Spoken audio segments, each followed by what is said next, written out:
Hello guys, ഇന്ന് ഞാൻ പറയാൻ പോകുന്നത് യാതനയുടെ പുഴയ്ക്കക്കരെ പച്ചപ്പ് കാത്തുനിൽക്കുന്നു എന്ന പാഠഭാഗമാണ്. ഈ പാഠഭാഗത്തിൽ പറയുന്നത് ഇന്നസെന്റും അദ്ദേഹത്തിന്റെ ഭാര്യയായ ആലിസും എങ്ങനെയാണ് ക്യാൻസർ എന്ന മാരകരോഗത്തെ തരണം ചെയ്തത് എന്നാണ്. തനിക്ക് അസുഖം വന്നതിനു പുറമെ തന്റെ ഭാര്യയായ ആലിസിനും അസുഖം വരികയായിരുന്നു ഉണ്ടായിരുന്നത്.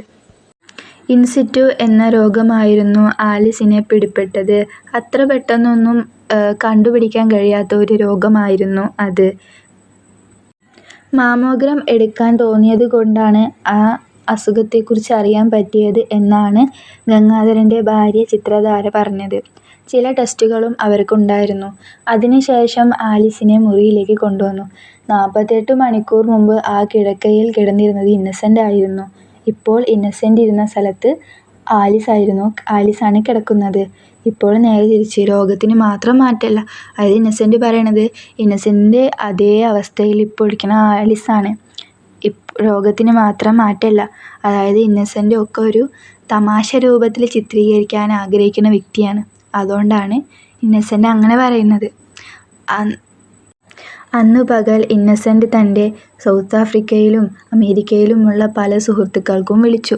തന്റെ അസുഖത്തെക്കുറിച്ച് മനസ്സിലാക്കാൻ വേണ്ടിയാണ് തന്റെ ഭാര്യയുടെ അസുഖത്തെക്കുറിച്ച് മനസ്സിലാക്കാനാണ് അദ്ദേഹം സൗത്ത് ആഫ്രിക്കയിലും അമേരിക്കയിലുമുള്ള സുഹൃത്തുക്കൾക്ക് വിളിച്ചത്. പിന്നീടാണ് ഒരു ബന്ധുവിന്റെ ഭാര്യ ആലിസിനെ വിളിക്കുന്നത്. അപ്പോൾ അവർ പറയുന്നത് എന്താണെന്ന് വെച്ചാൽ ഈ ബ്രസ്റ്റ് ക്യാൻസർ ചെറിയൊരു ഓപ്പറേഷനല്ല, വലിയൊരു ഓപ്പറേഷനാണെന്നാണ് പറയുന്നത്. അപ്പോഴാണെങ്കിൽ ആലിസിനാണെങ്കിൽ ആകെ തകർന്നു പോയി. അവരുടെ മാനസികാവസ്ഥ ആകെ സമനില തെറ്റിയ അവസ്ഥയിലായിരുന്നു. പിന്നീട് ഇന്നസെന്റ് അവരെ സമാധാനിപ്പിക്കുകയാണ് ഉണ്ടായിരുന്നത്. പിന്നീട് സൗത്ത് ആഫ്രിക്കയിലുള്ള വേറൊരു സ്ത്രീ വിളിച്ചപ്പോഴും ഇതേ അഭിപ്രായം തന്നെയായിരുന്നു ഉണ്ടായിരുന്നത്. ആലിസിനാണെങ്കിൽ തീരെ സമാധാനമില്ലാത്ത അവസ്ഥയും. അപ്പോൾ ഇന്നസെന്റ് ഓരോന്ന് പറഞ്ഞ് സമാധാനിപ്പിച്ചു. അവർക്കിപ്പോഴും നേരം വെളുത്തിട്ടില്ല. പോരാമത്തെ ആൾ ഡോക്ടർമാരുമല്ല. ഡോക്ടർമാർ പറഞ്ഞാലല്ലേ പേടിക്കേണ്ട ആവശ്യമുള്ളൂ, ടെൻഷൻ അടിക്കേണ്ടൊക്കെ ആവശ്യം ഡോക്ടർമാർ പറഞ്ഞാലല്ലേ. ഇവർ ഡോക്ടർമാരൊന്നുമല്ല, അപ്പോൾ പേടിക്കേണ്ട ആവശ്യമില്ല. അങ്ങനെ പറഞ്ഞ് ഇന്നസെന്റ് സമാധാനിപ്പിക്കുകയായിരുന്നു. പക്ഷെ എന്നിട്ടും ആലിസിന്റെ അവസ്ഥയിൽ ഒരു മാറ്റവും ഉണ്ടായിരുന്നില്ല. അങ്ങനെ ഇരിക്കെയാണ് ഡോക്ടർ ശ്രീകുമാരനെ വിളിക്കാനായി ഇന്നസെന്റ് തീരുമാനിക്കുന്നത്. അപ്പോൾ രാത്രി, അതായത് പുലർച്ചെ 2 മണിക്കാണ് ഇന്നസെന്റ് ശ്രീകുമാരനെ വിളിക്കാൻ ആയി തീരുമാനിക്കുന്നത്. നമ്മുടെ നാട്ടിൽ പകലാണെങ്കിലും മറ്റേ മറുരാജ്യം, അതായത് വിദേശത്ത് നട്ടപ്പാതിരായിരിക്കും. അപ്പോൾ ആ ടൈമിൽ വിളിക്കുമ്പോൾ ഇന്നസെന്റിന് അറിയാം വിളിക്കണത് ശരിയല്ല. പക്ഷേ തൻ്റെ ഭാര്യൻ്റെ അവസ്ഥ എന്തോ ദുരൂഹമായതുകൊണ്ടാണ് ഇന്നസെന്റ് അയാളെ വിളിക്കാനായി തീരുമാനിക്കുന്നത്. പക്ഷേ ഇന്നസെന്റിന്റെ ഭാര്യയും ശ്രീകുമാർ ഡോക്ടറുമായി സംസാരിച്ചപ്പോൾ ഉണ്ടായത് വേറെയാണ്. ശ്രീകുമാർ ഡോക്ടർ സമാധാനിപ്പിച്ചു, ചെറിയ ഓപ്പറേഷനേ വേണ്ടി വരുള്ളൂ എന്ന് പറഞ്ഞു.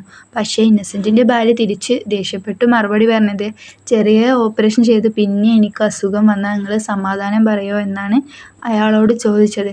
അപ്പോൾ അയാൾക്ക് എന്തോ തകർന്നു പോയി. അയാൾ ഫോണ് കട്ട് ചെയ്യുകയാണ് ചെയ്തത്. പിന്നീട് ജേൻ അബ്രഹാം എന്ന ഡോക്ടറോട് സംസാരിച്ചപ്പോഴാണ് ആലിസിന്റെ മനസ്സൊന്ന് ശാന്തമായത്. അങ്ങനെ പിറ്റേ ദിവസം ആലിസിന്റെ ഓപ്പറേഷൻ കഴിഞ്ഞു. വലിയ കുഴപ്പമൊന്നും ഉണ്ടായിരുന്നില്ല.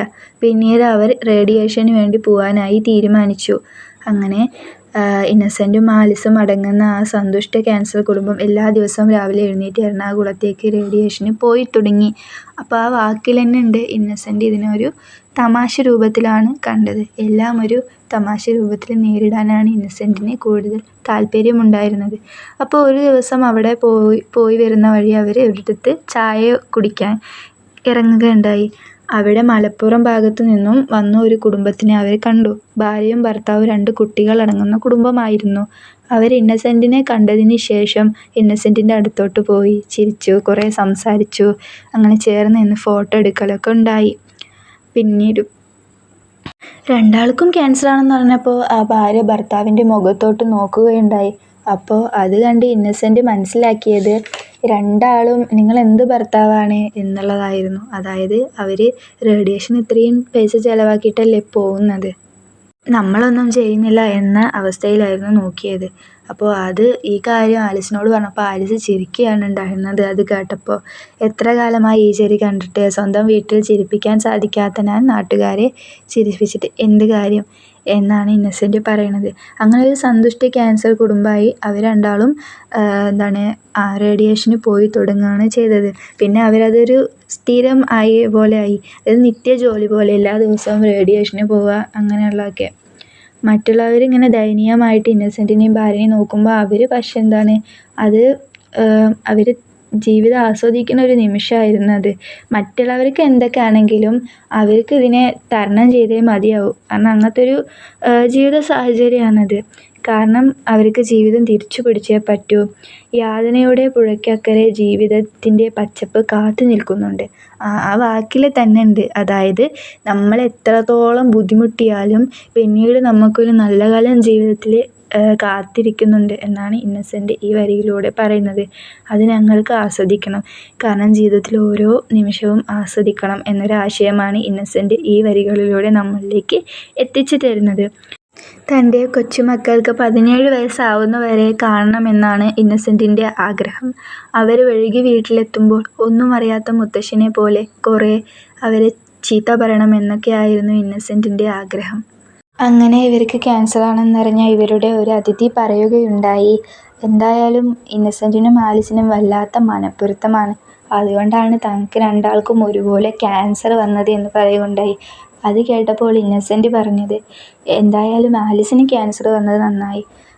അല്ലെങ്കിൽ അടുത്ത വീട്ടിലെ എലിയമ്മയ്ക്കല്ലല്ലോ വന്നത് എന്നായിരുന്നു ഇന്നസെൻ്റ് മറുപടിയായി പറഞ്ഞിരുന്നത്.